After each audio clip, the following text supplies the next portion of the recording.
علیہ السلام نے نبوت کا اعلان کیا. حضور کے ہاتھوں کے معجزے کیا دل لگ رہا ہے آپ کا؟ حضور کے ہاتھوں کا معجزہ. حضور نے نبوت کا اعلان کیا.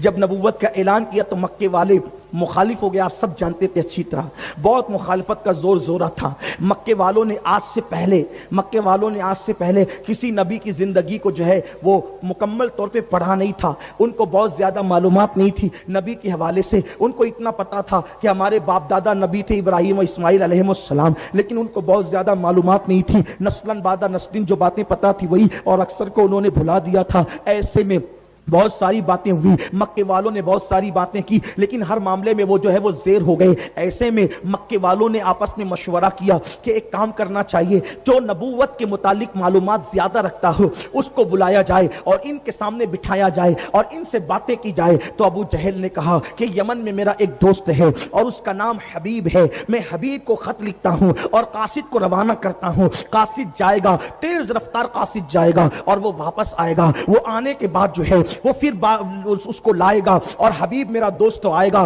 وہ بہت ہوشیار ہے, وہ بہت چالاک ہے, وہ بہت جو ہے عقل والا ہے. اچھوں کی اس کے سامنے بات کرنے کی ہمت نہیں ہوتی, اور وہ باتوں کے داؤ پیچ میں لوگوں کو ایسا الجھا دیتا ہے کہ آسانی کے ساتھ کوئی اس سے بات نہیں کر پاتا ہے. اللہ اکبر. پھر ابو جہل نے اپنے دوست کو جس کا نام حبیب تھا اس کو خط لکھا. حبیب کو جیسے خط ملا, حبیب نے خط پڑھا. خط میں یہ لکھا تھا, میرے دوست پرانی تیری میری دوستی ہے, ہمیں ایک مشکل آن پڑی ہے, اس مشکل میں ہماری مشکل کو دور کر. تجھے بہت زیادہ جو ہے معلومات ہے نبی اور نبوت کے بارے میں, آ کر کے اس سے بات کر. ہمارے یہاں ایک شخص ہے, ہمارا ہی رشتہ دار ہے, اس کا نام محمد ہے. اس نے کبھی جھوٹ نہیں بولا, اس نے کبھی کسی کی امانت میں خیانت نہیں کی. ساری باتیں اس نے لکھی, اور لکھنے کے بعد کہا جلدی سے آؤ اور آ کر کے اس کو ایسا پھنساؤ کہ وہ تمہاری باتوں کا جواب نہ دے سکے, اور وہ جامد و ساکت ہو جائے, وہ لاجواب ہو جائے, تاکہ پھر ہم پورے مکے میں اس کے مشن کو ختم کر دے. جیسے ہی حبیب کے پاس جو ہے وہ خط پہنچا, حبیب نے اسی وقت اس تیز رفتار قاصد کے ساتھ ایک تیز رفتار سواری لی اور وہ سیدھے مکہ آیا. اور مکے میں جب آیا تو پورے مکے میں جشن کا ماحول تھا, پورے مکے میں خوشیوں کا ماحول تھا. حبیب آیا, اتنا چتر چالاک انسان آیا کہ بڑے بڑوں کو وہ اپنی باتوں کے داؤ پیچ میں پھنسا لیتا ہے. اس کے سامنے کوئی بات نہیں کر پاتا. اگر کوئی جو ہے وہ شاعری میں بات کرے تو حبیب شاعری میں جواب دیتا ہے, کوئی لفظوں میں بات کرے, نثر میں بات کرے تو وہ نثر میں جواب دیتا ہے, کوئی سیاست کی کرے تو وہ سیاست کی, ریاست کی کرے تو ریاست کی, مذہب کی کرے تو مذہب کی. وہ ساری باتوں کو جانتا ہے, بہت ہوشیار ہے حبیب آ گیا ہے. اب محمد عربی کو وہ لاجواب کر دے گا, لیکن یاد رکھے حق ہوتا ہے. حبیب آیا, شام کا وقت تھا. شام کے وقت حضور کو اطلاع دی گئی ایک بندہ آیا ہے, کہ آپ اس سے گفتگو کر سکتے ہیں؟ حضور نے کہا بالکل کر سکتے ہیں. کون کیا بات کرنا چاہتا ہو؟ کیونکہ ہم اپنی زبان میں کہتے ہیں ہاتھ کنگن کو آرسی کیا, جب سکہ کھڑا ہوتا ہے تو کہیں بھی اچھالو کھن سے بچتا ہے. حضور نے کہا ٹھیک ہے چلو بات کرتے ہیں. سارے مکہ کے بڑے بڑے گنڈے, سارے مکے کے بڑے بڑے اوباش آج دلوں کے اندر پھدک رہے تھے کہ ہم محمد عربی کے سامنے ایسے کو لائے ہیں کہ لاجواب ہو جائے گے محمد عربی. لیکن قربان میرے امام نے کہا فصحا عرب کے بڑے بڑے تیرے آگے یوں ہے دبے لچے, کوئی جانے منہ میں زبان نہیں بلکہ جسم میں جان نہیں. اللہ اکبر. حبیب سامنے آیا. سامنے آنے کے بعد شام کا وقت ہے اور اتفاق سے 14ویں کا چاند پورے آب و تاب کے ساتھ چمک رہا ہے. 14ویں شب ہے. چاند کی دودیا روشنی مکے کی زمین پہ پڑ کر مکے کے ریگزاروں کو جو ہے دودیا روشنی سے جگمگا رہی ہے. وہ دودیا روشنی جب میرے نبی کے چہرے پہ پڑ کر وہاں سے نور حاصل کرتی ہے تو دیکھنے والے پتہ نہیں کر پاتے کہ روشنی ادھر سے آ رہی ہے یا ادھر سے جا رہی ہے, روشنی ادھر سے آ رہی ہے یا ادھر سے جا رہی ہے. کیوں چاند سے تشبیہ دینا, یہ بھی کوئی انصاف ہے؟ چاند پر تو داغ ہے اور ان کا چہرہ صاف ہے. اللہ. حبیب یمنی نے کہا اے محمد عربی, میں نے سنا ہے کہ آپ نے دعوی نبوت کیا ہے, آپ نے نبی ہونے کا دعویٰ کیا ہے. میرے سرکار نے فرمایا ہاں میں اللہ کا نبی ہوں. جب میرے کریم آقا نے کہا تو حبیب نے کہا اے محمد عربی میرے 2 سوال ہیں, ایک سوال میں پہلے کروں گا اور اس کے بعد دوسرا سوال اس سوال کا جواب ملنے کے بعد کروں گا. ہائے میرے نبی کیسے ہیں, میرے آقا کیسے ہیں؟ میرے سرکار نے کہا بولو پہلا سوال تمہارا کیا ہے؟ اس نے کہا اے محمد عربی یہ جو چاند چمک رہا ہے اگر اس چاند کے تم 2 ٹکڑے کر دو, میرا پہلا سوال یہ ہے اس چاند کے 2 ٹکڑے کر دو تو ہم دوسرا سوال کریں گے, اور وہ بھی پورا کر دیا تو ہم تمہیں نبی مان لیں گے, تمہاری نبوت کا اقرار کر لیں گے. اس لیے کہ جو جادوگر ہوتا ہے جادوگر لوگوں کی نظروں پہ جادو کر سکتا ہے، جادوگر جو ہوتا ہے وہ لوگوں پر جادو کر سکتا ہے، جادوگر جو ہوتا ہے وہ زمین کی چیزوں پہ جادو کر سکتا ہے، لیکن کتنا بھی بڑا جادوگر ہوگا جادو کسی کا آسمان پر اثر نہیں کر سکتا، آسمان کی چیزوں پہ اثر نہیں کر سکتا۔ تو اگر تم نبی ہو تو چاند کے 2 ٹکڑے کر کے دکھاؤ۔ میرے نبی نے مسکرایا اور کوئی توقف نہیں کیا، حضور نے کوئی رکے نہیں، بلکہ حضور جو ہے پہاڑ پر چڑھے۔ اس پہاڑ کا نام جبل ابو قبیس ہے۔ ابو جہل دل میں خوش ہو رہا تھا، اتنا مشکل سوال کر دیا، کتنا ہوشیار ہے میرا دوست حبیب یمنی، کتنا ہوشیار ہے کہ اتنا مشکل سوال کیا، ابھی محمد چپ ہو جائیں گے۔ حضور مسکرائے، جبل ابو قبیس پہ کھڑے ہوئے، مکے کے سارے لوگوں کی نظریں چاند کی طرف ہوئی، میرے نبی نے اشارہ کیا۔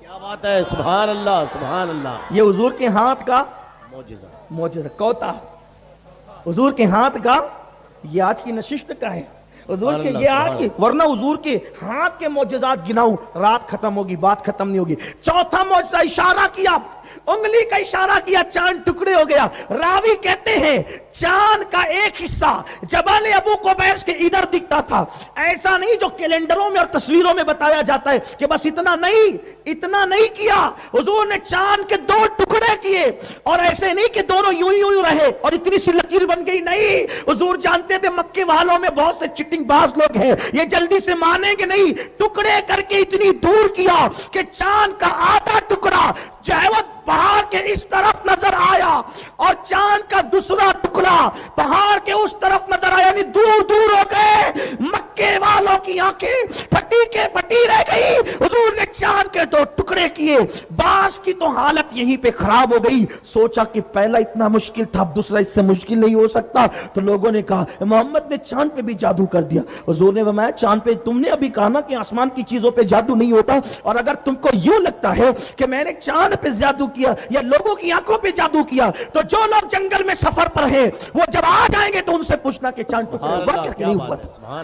بلکہ یہ تو حضور کا معجزہ ہے، پوری دنیا میں جن لوگوں نے اس وقت آسمان کو دیکھا، اس وقت جس نے آسمان کو دیکھا اس کو چاند کے ٹکڑے نظر آئے، بلکہ ہندوستان میں جو اسلام سب سے پہلے آیا، یعنی راجہ بھوج جو ہے اسلام جس نے قبول کیا، یہ عبداللہ شاہ چنگال نے جو ہے وہ جو اسلام قبول کیا، اس کی وجہ کیا بنی پتہ ہے؟ وہ اپنے باغ میں بیٹھا ہوا تھا، باغ میں بیٹھے ہوئے اس نے ہندوستان میں دیکھا، غیر منقسم ہندوستان میں ہندوستان کے راجہ نے، اس نے کہا دیکھو چاند 2 ٹکڑے ہو گیا، یہ کیا ہو رہا ہے؟ تو اس نے اپنے نجومیوں کو، جادوگروں کو بلایا، کہ یہ چاند اچانک 2 ٹکڑے کیسے ہوا؟ کہا چاند پہ جادو نہیں ہو سکتا، مکے میں ایک محمد نام کا پیغمبر ہے جس کے اشارے سے چاند کے ٹکڑے ہو گئے۔ سبحان اللہ سبحان اللہ سبحان اللہ۔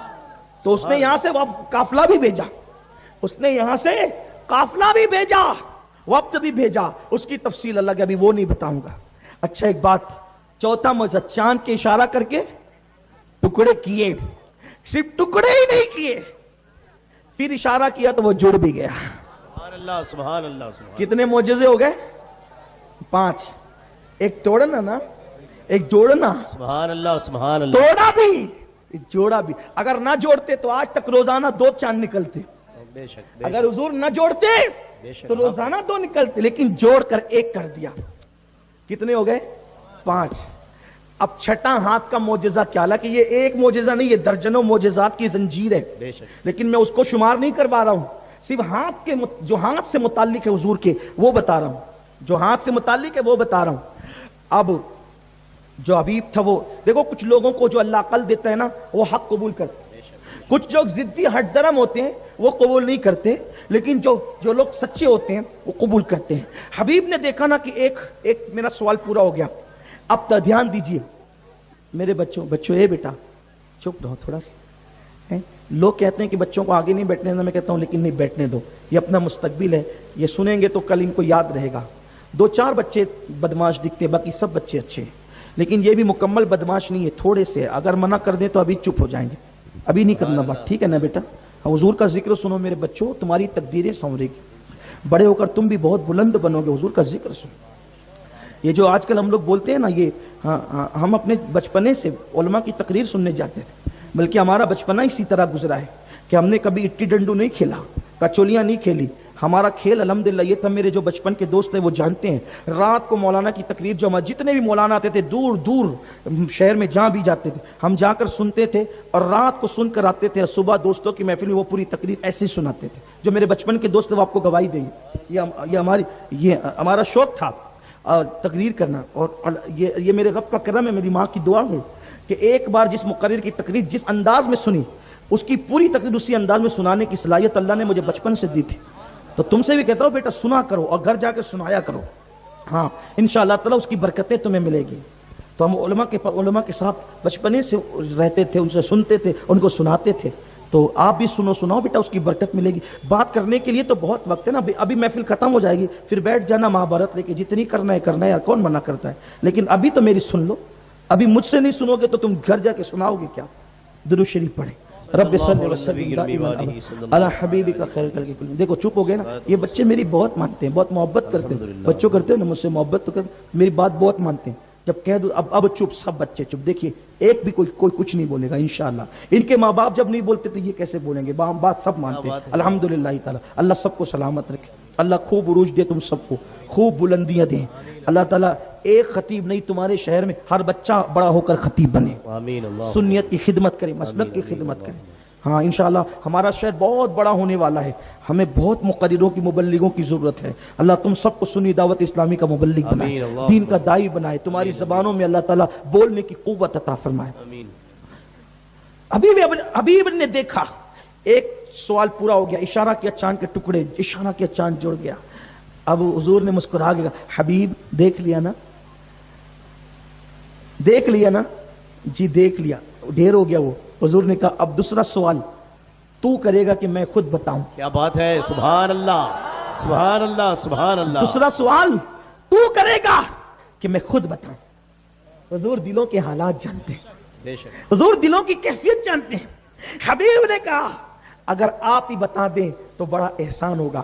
کہا تیرا سوال بھی بتاتا ہوں، اب جواب بھی دیتا ہوں۔ بول تیرا دوسرا سوال یہی تھا نا کہ تو جب گھر سے چلا تھا، ہائے ہائے، جب تو گھر سے چلا تھا تو جب تجھے خط ملا تھا، جب تجھے خط ملا تھا تو تو گھر سے چلا تھا تو یہ نیت لے کے چلا تھا کہ پہلا سوال امتحان کے طور پہ پوچھوں گا اور اس کا جواب مل جائے گا، تو دوسرا سوال اپنی بگڑی بنانے کے لیے کروں گا، اگر وہ نبی ہوگا تو اس سے بگڑی بنواؤں گا، کیونکہ نبی تو بگڑی بنایا کرتا ہے نا، نبی بگڑی بنانے کے لیے آتا ہے۔ میں مفہوم کے طور پر اپنے الفاظ کے جامع میں بات کر رہا ہوں۔ حبیب سن، تیرا دوسرا سوال یہ ہے کہ تیرے گھر میں تیری ایک بیٹی ہے اور وہ بیٹی آنکھ سے اندھی ہے، اس کے ہاتھ لولے ہیں، اس کے پیر لنگڑے ہیں، وہ چل نہیں سکتی، وہ بول نہیں سکتی، وہ دیکھ نہیں سکتی، وہ سن نہیں سکتی، اس کے پورے اعضاء معذور ہے اور وہ تجھ پر بوجھ بنی ہوئی ہے۔ تو چاہتا ہے کہ اس بچی کو شفا مل جائے۔ بول حبیب تیرا دوسرا سوال یہی ہے نا، تو شفا چاہتا ہے نا، شفا چاہتا ہے نا، بول شفا چاہتا ہے نا۔ اس کی آنکھوں میں آنسو آ گئے۔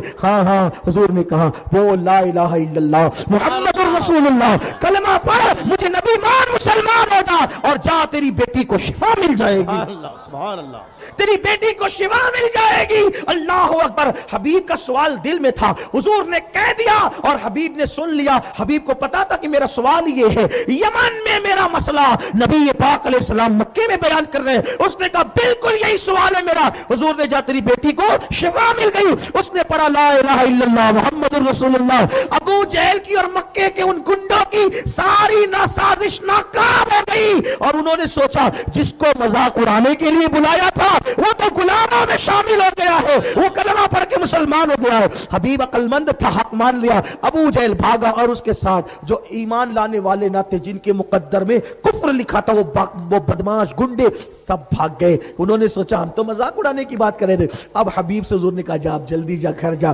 اور دیکھ خوشخبری۔ اب جیسے حبیب تیز رفتاری سواری سے گئے نا، کہیں جانے کے بعد دروازے پہ دستک دی، رات کو پہنچے، دستک دی تو دروازہ کھلا، دیکھا جو بیٹی کو لنگڑی، لولی، مکی، گونگی، اندھی، بہری چھوڑ کر کے گئے تھے، وہی دروازے پہ استقبال کے لیے آئی ہے، وہی دروازے پہ استقبال کے لیے آئی ہے۔ میرے نبی کے ہاتھوں کا معجزہ۔ حبیب نے دیکھا بیٹی تیری یہ کیفیت کیسے ہو گئی، تیرا یہ حال کیسے ہو گیا؟ حبیب کی بیٹی نے کہا ابا جان آپ جب مکے گئے تھے نا تو ایک رات ایسا ہوا تھا میں پڑی تھی سوتی پڑی تھی ایسے میں ایک نورانی چہرے والا کالی کالی زلفوں والا مستانی اکھیوں والا جس کے وجود ناز سے خوشبو کی لپیٹیں اٹھ رہی تھی وہ آیا اور میرے بستر پہ کھڑا ہو گیا. اس کے آنے سے میرا کمرہ معطر ہو گیا, میرا کمرہ روشنی سے منور ہو گیا اور آ کر کے کہتا ہے بیٹی میں وہاں تیرے باپ کو کلمہ پڑھا رہا ہوں, تو یہاں کلمہ پڑھ لے اور تیری بیماری دور ہو جائے گی. وہ آیا اور اس نے اپنا ہاتھ میرے جسم پر لگایا.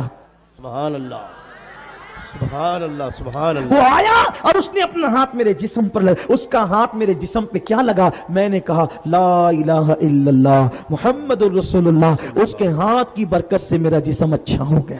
سبحان اللہ سبحان اللہ. میں تیرے باپ کو مکے میں کلمہ پڑھا کے اسلام عطا کر رہا ہوں, تو یہاں کلمہ پڑھ کے مسلمان ہو. ابا جان میں نے کلمہ پڑھا اس کا تو مسلمان ہو گئی تو میرا جسم اچھا ہو گیا.